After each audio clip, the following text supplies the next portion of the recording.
वाराणसी में अपने एक दिवसीय दौरे पर पहुंचे उत्तर प्रदेश के उप मुख्यमंत्री दिनेश शर्मा ने बाबा काशी विश्वनाथ का विधि विधान से पूजन किया। दर्शन पूजन के बाद दिनेश शर्मा मैदानी क्षेत्र बुलानाला स्थित नमामि गंगे के काशी क्षेत्र के संयोजक मार्कंडेय प्रसाद वर्मा के परिजनों से मिले।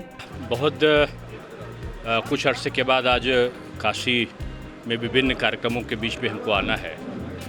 शिक्षा विभाग की समीक्षा का कार्यक्रम है जो विश्वविद्यालय और माध्यमिक विद्यालय और साथ में उच्च शिक्षा विभाग का अभी हम लोग समीक्षा करेंगे। विश्वविद्यालयों की परीक्षाएं समाप्त हुई हैं, आगे की परीक्षा कैसे हो और नई शिक्षा नीति कैसे लागू हो, और कल शिक्षक दिवस में सभी जगह 75 शिक्षकों को सम्मानित करने का कार्यक्रम पूरे प्रदेश में है। ये सारी चीज़ें रखी हैं और साथ में संस्कृत का उन्नयन कैसे हो, संस्कृत विश्वविद्यालय के बारे में और तमाम चीज़ों के बारे में भी अभी हम लोग चर्चा करके निर्णय लेंगे। मार्कंडेय वर्मा जी हमारे जो नमामि गंगे के संयोजक थे, मेरे युवा मोर्चा के अध्यक्षीय कार्यकाल से मेरे बहुत निकट थे और चूँकि मुझे भी कोरोना हो गया था, मैं नहीं आ पाया था, इसलिए आज उनके परिवार में आया हूँ। ईश्वर उनकी आत्मा को सद्गति दे। आज अभी प्रेस वार्ता है, उसमें विभिन्न मुद्दों पर हम लोग चर्चा करें। देखिए, जो मौसमी बीमारियां होती थीं और जो संचारी रोग कई जगह पर कई ज़िलों में देखने में आते थे, सरकार ने पूरी तरीके से तत्परता के साथ काम किया है। हमारे मंत्रीगण, हमारे मुख्यमंत्री जी और तमाम लोग घटनास्थल पर गए हैं। आज सारे नोडल अधिकारी जो वरिष्ठ IAS अधिकारी, प्रमुख सचिव और अपर मुख्य सचिव लेवल के हैं, एक जिलों में सबको लगाया गया है। 4-4, 5-5 दिन रह के जो भी नियंत्रण के सर्वाधिक उपाय हो सकते हैं उनको करेंगे। कोरोना के लिए जो आरक्षित बेड्स थे जिसमें ऑक्सीजन और वेंटिलेटर तमाम चीज़ों की उपयोग है, उनमें भी जो आधुनिक टेक्निक और टेक्नोलॉजी के साथ जो आधुनिक दवाओं का प्रयोग हम कर सकते हैं उन रोगों के लिए, उनकी व्यवस्था पूरे प्रदेश में की गई है और पूरा विश्वास है कि इस बीमारी को हम फैलने से रोकने में सफल हो। लगता है कि वो अपनी विभिन्न जो बारंबार उनकी हार हो रही है कुछ लोगों की, मैं नाम उनका नहीं ले रहा हूँ, उससे वो लोग सबक नहीं ले रहे हैं।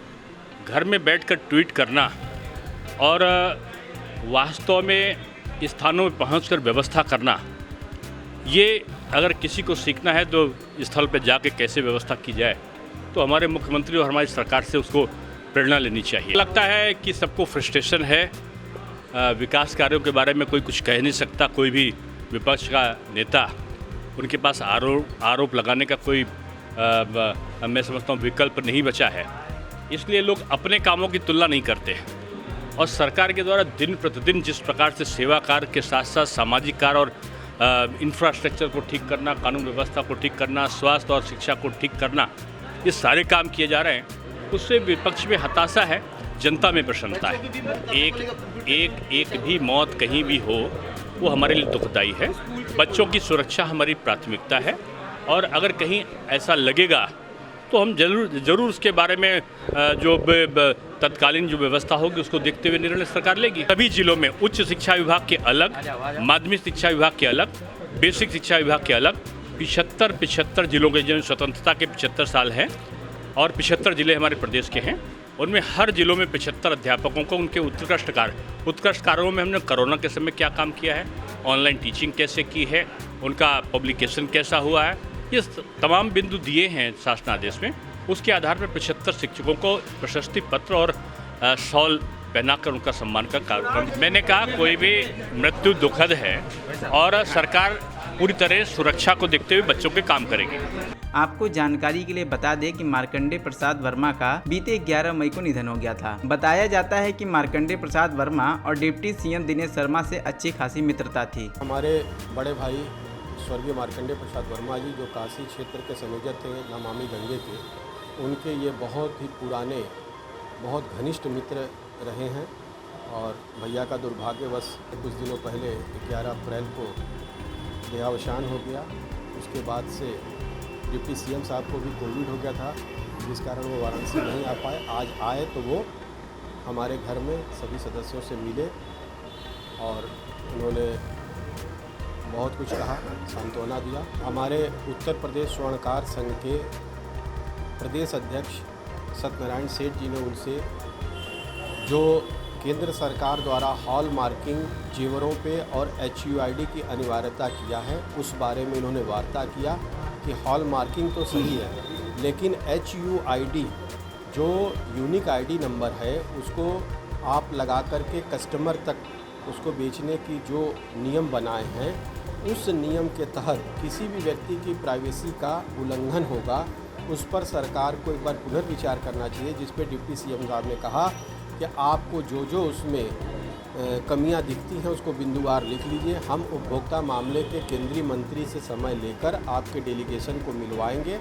और पूरा प्रयास करेंगे कि आप लोग के व्यापार में किसी तरह की कोई ऐसा भी परेशानी न उत्पन्न हो जाए जो आपको व्यापार करने में बाधक हो। कि इस बारे में हमारे पुराने हम लोगों के टीम लीडर के रूप में संजय गुप्ता जी व्यापारी नेता हैं, जो वर्तमान में भाजपा के लिए जो केंद्र सरकार की जो नीतियां हैं या जो जनता के लिए उनकी नीतियां बन रही हैं, उनको जन जन तक पहुंचाने का कार्य लगातार कर रहे हैं। इनसे डिप्टी CM साहब ने बताया कि आप आम जनमानस के साथ साथ भ्रष्टाचार और आतंकवाद के खिलाफ की मुहिम में अपना अनवरत सहयोग बनाए रहिए। इसके खिलाफ कोई भी खड़ा होता है, कभी उसके सामने नहीं झुकिए। पेश है न्यूज बकेट हिंदी मासिक पत्रिका। पढ़ें इस महीने की पूरी खबर विस्तार से हमारे न्यूज बकेट की मैगजीन में। हमारी ई-मैगजीन को मुफ्त में पढ़ने के लिए अभी लॉगिन करें www.newsbucket.in पर। इसके अलावा रोज की ताज़ा खबरों के लिए हमारे YouTube चैनल को तुरंत सब्सक्राइब करें।